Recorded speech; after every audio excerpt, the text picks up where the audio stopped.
Hey everybody, welcome back to the channel. Today I wanted to share with you a little tip or hack or whatever you want to call it that I did on my plasma cutter in order to test my designs without wasting any metal.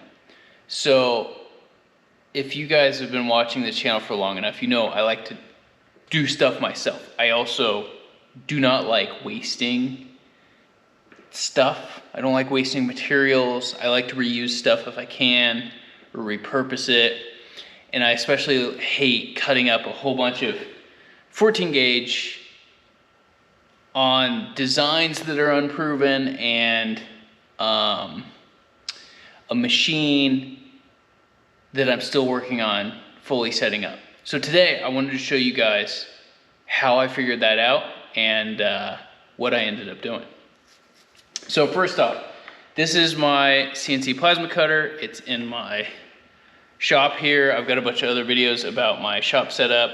I'm finally to the point where I have this thing as of this week fully set up. I've got control box on the wall. It's finally ready to go. I got my airlines hooked up. I'm very stoked that it's ready to go.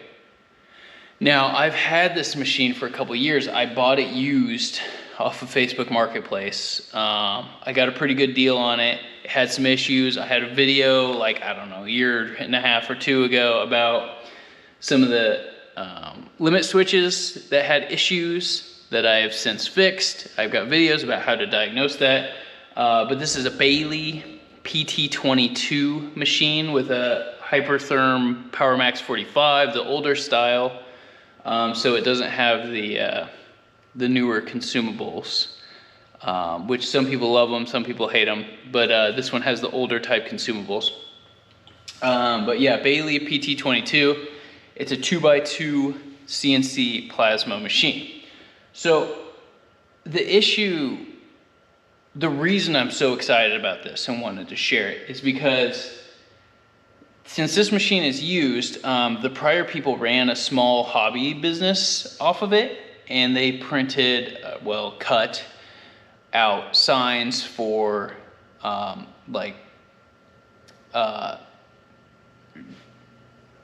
do you call antique stores? I don't know. Like the signs that say like home is where the heart is and stuff like that. So I've got like 100 of those designs, and a lot of them I don't even know what they are, and I don't want to just like go blindly cut stuff. Now I have taken the thumb drive out and I have went and looked at some of these files, but sometimes you just want like a test print, like how big is it? How well does it look when it's printed? And that's what I was trying to solve for here. So what I ended up doing was, after enough staring at, I'm sure somebody's done this before. I don't know if I saw this idea somewhere else or not. I don't remember. But now that I'm finally ready to go on this, I figured out that you can use a whiteboard and a marker instead of metal in a CNC plasma. So let me show you how I set it up. So first, I started with a 2-foot by 4-foot sheet of whiteboard material from Home Depot or whatever store is closest to you. These are like $8, maybe, something like that. So being that it's 2 foot by 4 foot, you just cut it in half, and now you have 2 testing boards. Then next, you have to find something that fits in where your torch fits. So what I did is I rolled, there's like a rolly wheel here. I don't have torch height control. My machine is older, but it has manual height adjustment. So I took the torch out and I used one of those Velcro wire holders, and I just Velcroed it to itself off to the side. And then I dug through my scrap pile. I don't even really know what size this is. I believe it's 1-inch ID PVC pipe. It's the gray electrical type. I think it's 1-inch ID, like Schedule 40 electrical PVC pipe. Anyways, it's out of my scrap bin. Yours might be different. Just for reference, it's 1 inch ID and inch and 5/16 OD, which is ever so slightly smaller than what the torch holder is. So I can slide this in and out. It was kind of loose. So my redneck solution is to put some duct tape around it. So each one of these is like 1 wrap of duct tape. So after that, it fits in snugly. So I stick this guy in here, and I took it in and out too many times, and now my duct tape is getting frayed. But anyways, you stick this in here.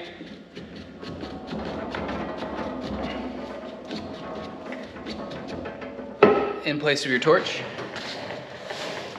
and then you tighten it in. So for the marker, what you do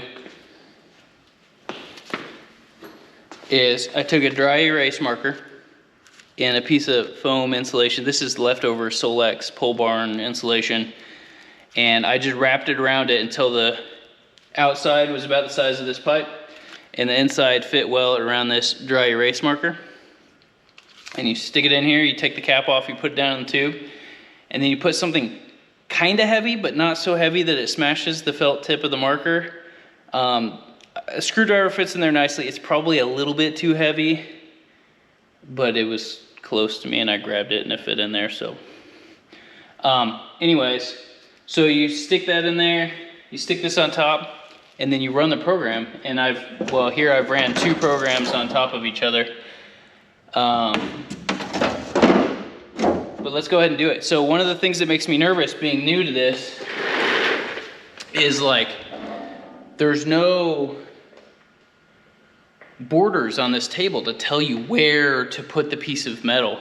So I found that this shim fits in here well and puts it at the beginning point, but like I'm always nervous about running off of the front or off on the back. So this will help me identify where to place the metal and let me test run programs. So let's do one. I think it'll be pretty cool. So first up, let's assemble this torch and wipe off the whiteboard.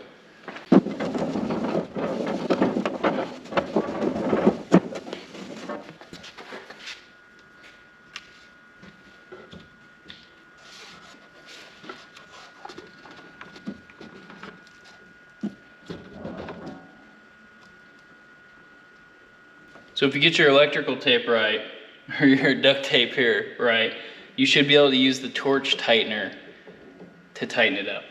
So I've got the screwdriver in there, my pin's touching the bottom. The only caveat here is, whenever it goes in between objects, it will keep drawing, because obviously it can't turn this off unless you had torch height control and some fancier method to do that. So like I get lines interconnected on the designs, but that's totally fine, because on here I can see whether it's commanding the torch on or off. So really I just want to detect layout here. So let's run a program. Okay, we're all set up, so let's go ahead and select a file. So I've got my thumb drive in there, so I'm gonna go run from disk. And then there's a bunch of stuff on here. I don't even know what a lot of this is, but let's do hello. How about that? And I'm gonna run it. Okay. And there she goes. And these go for like 15 minutes, so I'm gonna go to time-lapse mode.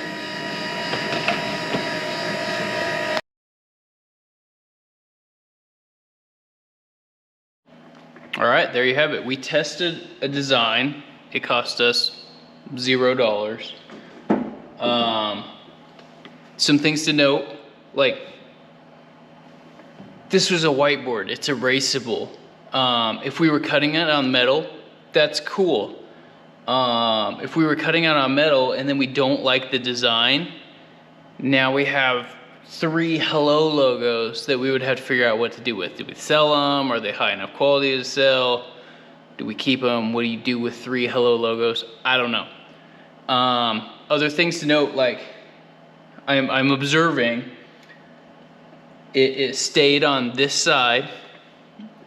It didn't go off any of the sides. So I know that this location is a good location for this design, at least. And then some other things to notice is you got like, I don't know, 3 inches here and like 3 inches here. Are you fully using your sheets? Is there other stuff that you could put in the in-between and nest in there to make this design more efficient? So this video is not for the more advanced guys. You guys already know how to do all this stuff. I don't. I'm still learning Fusion. I still need to get sheet cam. These originally came with Bobcat cam, being that I bought it used. I didn't get a copy of that. I'm trying to learn Fusion 360. Fusion 360 can interface directly with the PT22. I've attempted to set it up, but I haven't fully done it yet. And you betcha when I do get it to work, I'm gonna be doing it on a whiteboard and not on real metal until I'm sure I know what I'm doing. Some other cool things about this design is, since the plasma cutter is not running and it's not cutting, my air compressor is not running, I can actually hear the motors and stuff going. So if you have something weird going on with your table and you're like, something's off, but I can't hear it over the rest of the things, this is a good way to do that. You can hear the fan running in the control box. You can hear the motors going. I think this rail needs adjusted. It looks like it's rubbing a little bit. Stuff like that you can do while it's being quiet. So anyways, I thought this was a cool tip. I wanted to share it. Like and subscribe if I was helpful. That'll motivate me to keep making these videos, because they're a lot more work than just not doing videos. And you go outside and do some work in your garage. Talk to you later.